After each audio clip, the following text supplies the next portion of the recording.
There's a moment of self-awareness that happens for the Cancerians today. And it's not to say that you're not self-aware.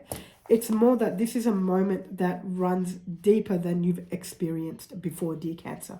And so this moment of self-awareness brings forth an idea that has been trapped in the back of your mind for many years of your life.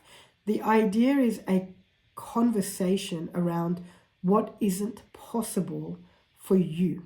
And so this idea has made many of your decisions unconsciously because you haven't been aware of it.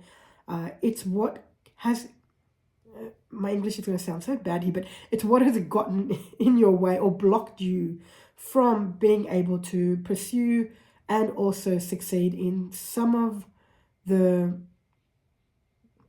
I want to say, visions or dream that you've had for a long time. And so you've kind of walked away from, let's just say, 2 or 3 visions that you've had based on this particular idea. So what occurs for the Cancerians today is magic.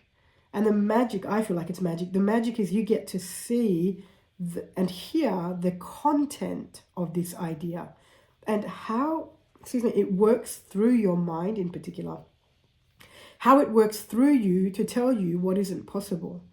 And you get to see how much you've been listening to this idea without even realizing that the idea isn't true. It's an idea that may have been the case for somebody in your life, many, many years ago, and they passed that idea to you, and it's now become and has been your way of life when it comes to really breaking through certain limitations to bring a particular vision to fruition. So this is a game changer for the Cancerians.